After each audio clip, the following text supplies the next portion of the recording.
আসসালামু আলাইকুম রহমতুল্লাহ বরকাতুহ। আমার বাড়ি 30 সাল বালিপাড়া। আমি একজনের কাছে শুইনা এই রিমুরিয়া হাসপাতালে আসছি, ডক্টর সারোয়ার কাছে শুইনা আমি নতুনই আসছি।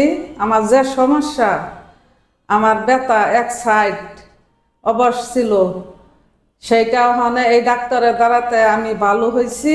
আজকে আমি ছুটি নিয়ে বাড়ির যাইতেছি এবং কি আমার এই ডাক্তার আমার ছেলের চেয়ে বেশি স্নেহ করছে, বেশি ভালোবাসা দিয়ে আমারে সুস্থ করে দিছে। আগে আল্লাহ, পরে ডাক্তার আমারে সুস্থ করে দিছে। আমি এখন আজকে বাড়িতে যাইতেছি।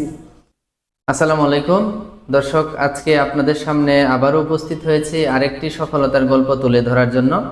দর্শক, আমার পাশে যিনি বসে আছেন এই আন্টি আসছেন মোটামুটি 30 কিলো দূর থেকে আমার কাছে। তো ওনার আসলে সমস্যা ছিল, ওনার অ্যাকিউট স্ট্রোক ছিল। সো আলহামদুলিল্লাহ উনি আমার এখানে 6 দিন চিকিৎসা নিয়েছে, দিনে 2 বার করে ফিজিওথেরাপি নিয়েছেন। উনি দিনে 2 বার করে 6 দিন ফিজিওথেরাপি নিয়েছেন। এই 6 দিনের পরেই আলহামদুলিল্লাহ উনি সুস্থ হয়ে গেছেন এবং ওনার কোনো ধরনের সমস্যা এখন নাই। আজকে আমি ওনাকে রিলিজ দিয়ে দিচ্ছি, ওনাকে ওনার বাসায় পাঠিয়ে দিচ্ছি।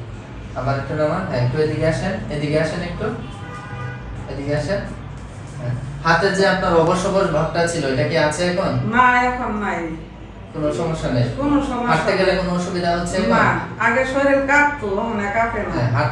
হাঁটতে আগে অনেক অসুবিধা হতো, এখন আলহামদুলিল্লাহ হাঁটতে পারতেছেন। সো আমি বলবো যে আসলে একিউট কন্ডিশনে যদি কেউ দ্রুত আসে আমাদের কাছে, তাহলে কিন্তু দ্রুত সময়ে সুস্থ হতে পারে। আর যদি ক্রনিক হয়ে যায়, মানে অনেক সময় পরে আসে, তাহলে হয়তো বা সময়টা বেশি লাগে। সো যারা স্ট্রোক করেছেন, আমি তাদেরকে বলবো যে আপনি অবশ্যই একজন বিশেষজ্ঞ ফিজিওথেরাপি চিকিৎসকের শরণাপন্ন হবেন অতি দ্রুত। এবং যদি আপনি ফিজিওথেরাপি সেবাটা দ্রুত নিতে পারেন, অতি অল্প সময়ের মধ্যেই সুস্থ হয়ে যাবেন। সো সকলের সুস্বাস্থ্য এবং দীর্ঘায়ু কামনা করে আজকের মতো এখানেই বিদায় নিচ্ছি। আসসালামু আলাইকুম।